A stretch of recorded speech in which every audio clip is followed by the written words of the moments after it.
नमस्ते। आज का जो हमारा विषय है ऋषि। कौन होते हैं ऋषि? किसको कहते हैं ऋषि? ऋषि, योगी, ये गुणवाचक शब्द है। आज जिसको आप वैज्ञानिक बोलते हैं, पुरातन में हमको ऋषि बोलते थे, ऋषि। और ईश्वर को समझना है यदि, तो ऋषियों के गुण समझना है। जब तक हम ऋषि के गुण नहीं जानेंगे तब तक हम ईश्वर को जान ही नहीं सकते।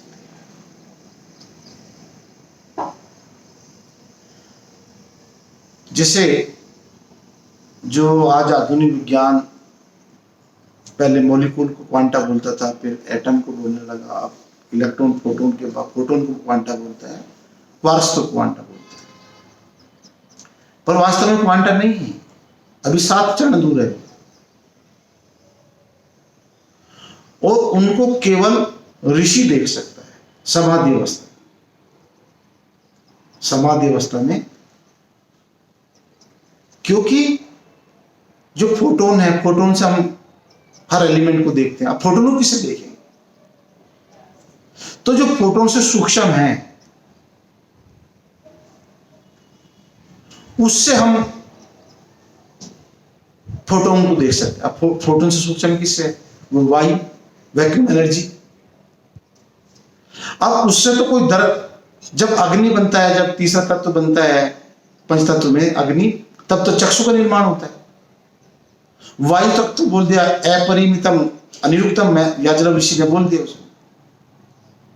तो उसको समाधि अवस्था में देखा जाता है आत्मा द्वारा।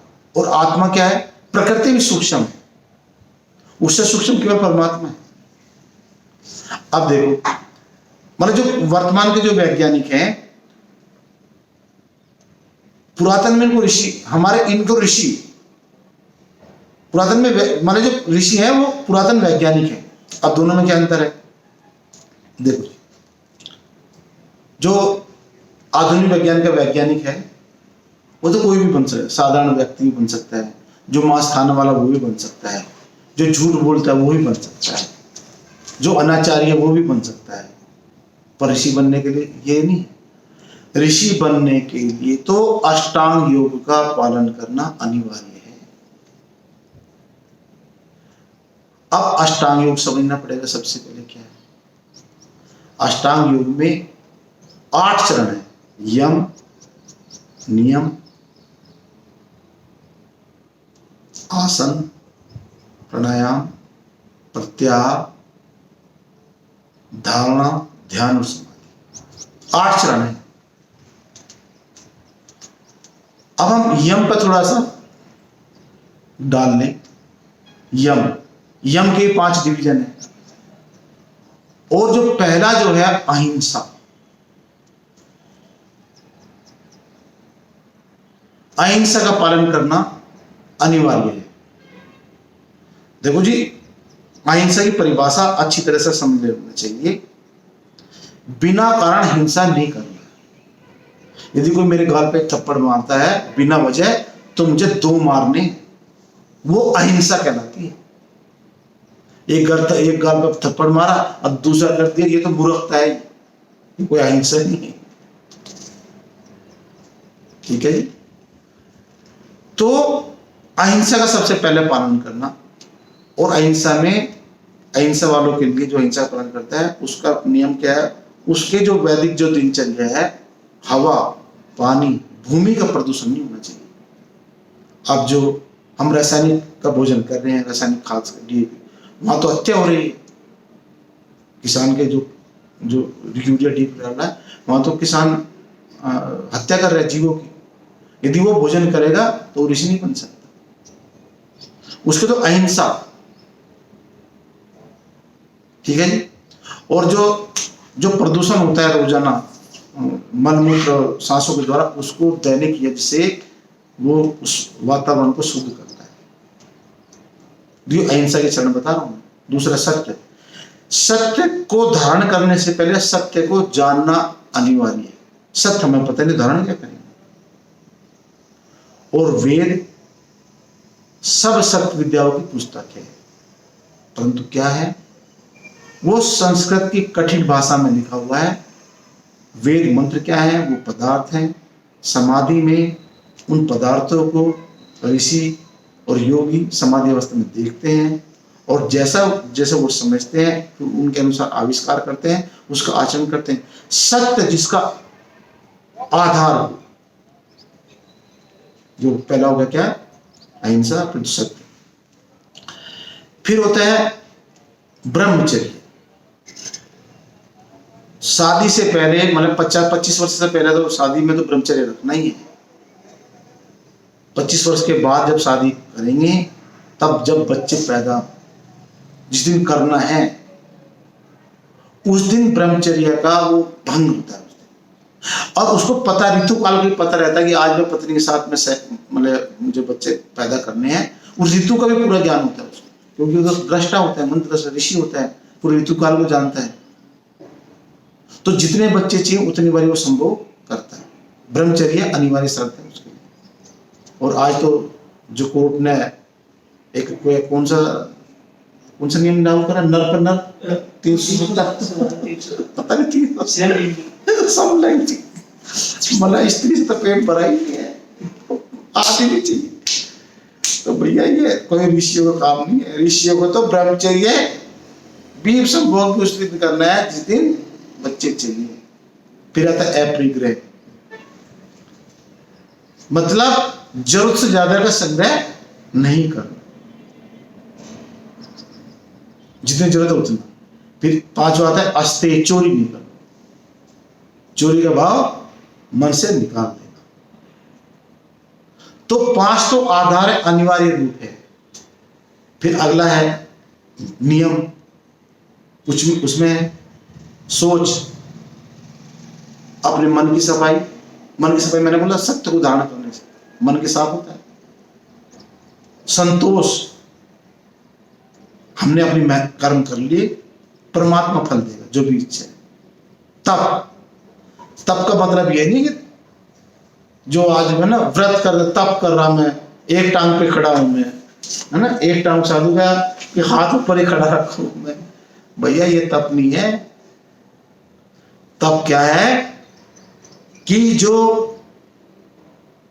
जिससे समस्त प्राणी जगत का कल्याण हो वही कर्म करना, अर्थात वेद अनुकूल कार्य करना, वही तप है। अब जैसे किसान रासायनिक खाद डाल रहा, ये तप, ये तो वेद विरुद्ध काम है, ये तो दंड परमात्मा है, उनको मिलना ही है। स्वाध्याय के लिए वेद का पठन पाठन। क्यों वेद का, क्यों पठन पाठन? ऋषियों को मैंने बोला क्यों, क्योंकि 2 तरह के कथन होते हैं। एक होता है साधारण व्यक्ति बोल दिया, जो आधुनिक वैज्ञानिक है, कभी पहले मोलिकुल को क्वांटा बोल रहे थे, अब आइटम को बोलने लगे। या एक सिद्धांत को खंडन, एक सिद्धांत को नोबेल देते हैं, 10 वर्ष बाद दूसरे खंडन करने वालों को देते हैं।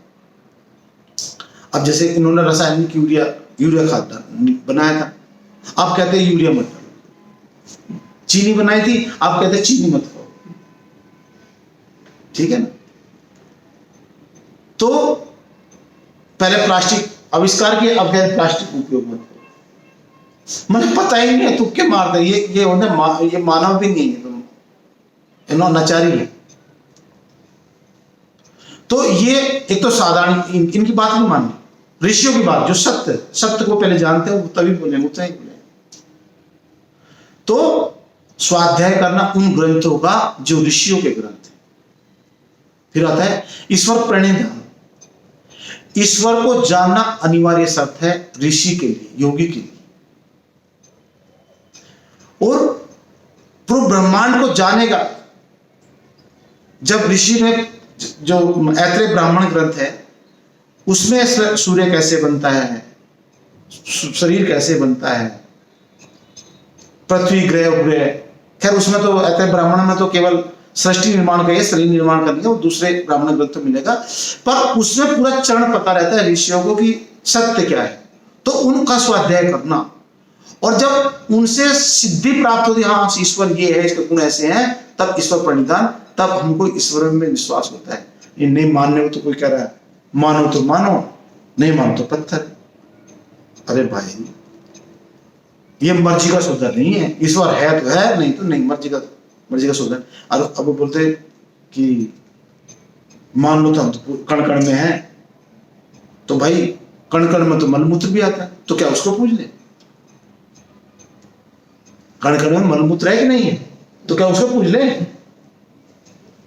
अरे भाई जिसने सृष्टि बनाई है उसके नियम है ना कुछ, जिसने शरीर बनाया, हमारा शरीर में तो आत्मा है, शरीर है, शरीर परमात्मा ने बनाया है, और जिसने बनाया वो पूरा ज्ञान देता है। फिर होता है आसन। आसन इसलिए जरूरी है कि वेद कहता है कि यदि 100 वर्ष तक आपने आयु पूरी नहीं करी तो आपने अपने साथ शरीर के साथ हिंसा की है। क्या करिए? हिंसा। और वो अहिंसा में जो सबसे पहला आएगा, मतलब 100 वर्ष ऋषि को अनिवार्य रूप से जीना है, आयु पूरी करनी है 100 वर्ष से कम। ऋषि का गुण है, मतलब 100 वर्ष यदि आपकी आयु नहीं है तो आप ऋषि गुण आपके अंदर नहीं। तो आसन इसलिए बताया। प्राणायाम इसलिए करना है कि मन एकाग्र हो, समाधि अवस्था में जाने के लिए, जो ब्रह्मांड में, इस ब्रह्मांड को ध्वनि ऊर्जा ने धारण किया हुआ है। यदि मन एकांत नहीं, शांत नहीं होगा तो परापश्यंती वाणी को सुन नहीं पाएगा। तो जो है प्रणाम इसलिए जरूरी है। प्रत्याहार, एकाग्र होना, धारणा, ध्यान, समाधि, और समाधि अवस्था में इस लोक को जो दूसरे सूर्य है उस पर जाना, यहीं से बैठकर बता सकता है कि सूर्य पर क्या चल रहा है। क्योंकि यदि मानो कोई जा नहीं सकता, क्योंकि 1.5 करोड़ डिग्री टेम्परेचर ज्यादा है, पर योगी आत्मा जा सकते हैं क्योंकि वो निर्विकार है, उसको भूख, जब वो गर्मी सर्दी नहीं लगती। तो ऋषि की जो अवस्था है, ऋषि का तो ये 8 चरण तो बता ही दिए मैंने। और ऋषि जो है, अब कोई कहेगा मैं ऋषि हूं, तो ठीक है, समाधि अवस्था में बता सकता है कि कौन क्या कर रहा है, मन की, सामने वाले मन की बात पढ़ सकते हैं। अब जो आधुनिक, अभी जो चंद्रयान भेजा था, 950 करोड़ रुपए लगे थे वहां पर भेजने में। ऋषि तो यही समाधि लगाएगा और सीधे चंद्र पर क्या क्या चल रहा है वहां की पूरी स्थिति बता देगा, मन की बात बता देगा, बातें कर सकता है। मोबाइल की जरूरत नहीं थी पहले, ऋषि जो थे ना, वो तो ध्यान से ही माध्यम से, आपस में फोन की जरूरत नहीं थी।